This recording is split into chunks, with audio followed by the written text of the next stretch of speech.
hard knock life for us. It's a hard knock life for him because he went 2-8. He went 2-8. He went 2-8 last year. Probably should just listen to me. But it's that time of the year, fantasy football time. I've been first seed in our league more than anybody else in history. But he went 2-8 last year. So, Eli, you should probably take some tips because we're going off draft strategy. It's going to be some pretty basic stuff for you new guys. And maybe if you're just not that good, maybe you could learn some stuff. If you're a rookie, listen up. Because you're not going to get this kind of knowledge anywhere else. Nowhere else. Let's jump right into it.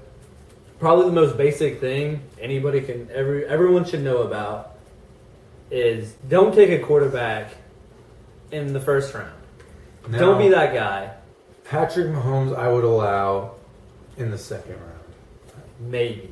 I just don't think, I don't know. It's too hard to bet off a production of a quarterback to be what he had last year.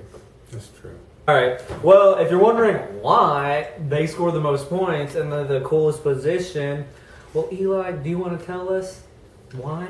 Well, essentially, it's just not that much of a difference. Like the difference between Kirk Cousins and Russell Wilson may be a real thing in real life, but from a fantasy perspective, you're talking about a point or two here and there every game. And the quarterback position is just so much based off of matchups and everything anyway. Betting on a quarterback when you could be having a top-tier receiver or running back is just not a good idea. Well, from fantasy perspective, last year, the difference between the second and the 15th quarterback was 4 points.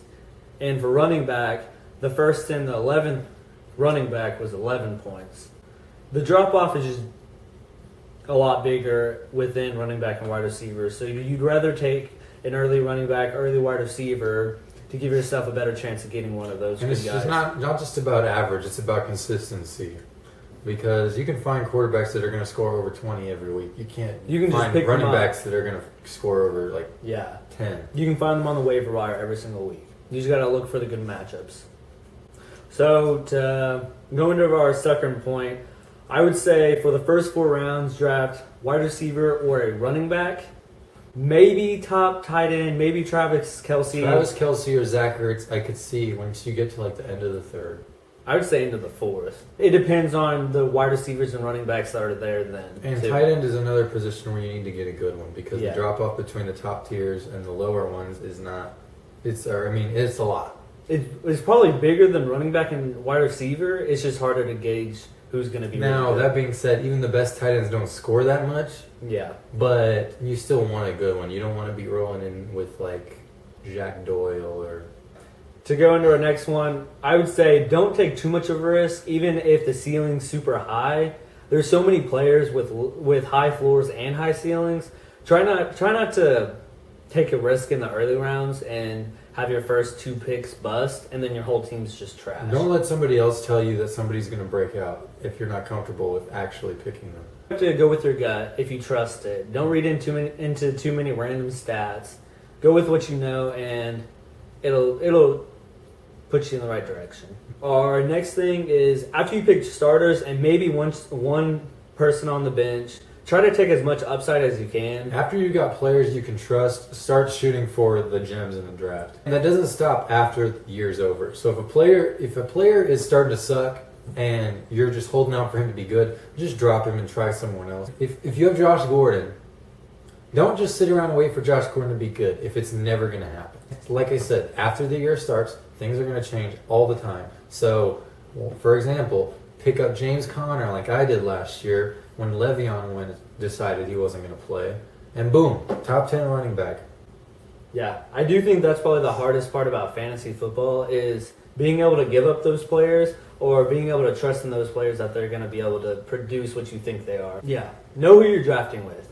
Because if I'm drafting in a 10-league team and I'm at 9, if the guy behind me, 10 and 11, if he has 2 running backs, I know he's probably not going to take running backs. He's probably going to take a wide receiver or another position.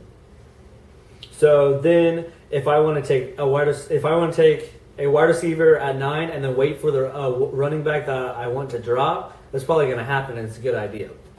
And don't draft based off need. If you already have 2 good running backs and another one falls to you, just pick it. Because you can Trade. if you can't play the 3 running backs, or for anything you want to, if you can't play that extra player, you can trade him. Or somebody's going to get hurt, and you have a good bench player right there. Exactly. Do a lot of mock drafts. Make sure you know what you're doing, and Make sure you know the players that you want, yeah. and it's based off the position of the draft you're in. So what I do is I make a list of the players I want in the first round, second round, third round, and up until probably the 4th, 5th. And then you just start crossing them out when they get drafted. So you say, boom, he's on my list, I'll take him. Yeah, and if you're drafting online and there's the rankings on whatever website you're doing, they're going to rank some players not as high or too high. So if there's a guy should be, drafted higher than his ranking is, then you need to be aware of that and not wait too long to get him. Does that make sense? That makes sense, yeah.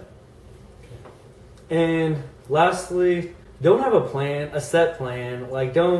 Don't have an idea that you're going to go running back, wide receiver, because that never works out. Because people are going to draft quarterbacks in the first round. People are going to draft kickers in the second round. It just happens. I wish it didn't happen, but it's going to happen. And you just have to base each draft off what everyone else is doing around it. Yeah. And just remember, a draft doesn't make your season. Drafts don't make your season. What makes your season is trades and waiver wire pickups, because that's where you get the most value in your players. And managing your players, because if you don't start the right players, you're not going to win. Yeah. I agree with that. Yeah. So if you have a bad draft, don't worry. It can get better. You can turn your season around. What's your need? Yeah. And with that, I say thanks for watching. Like and subscribe. Thanks for watching.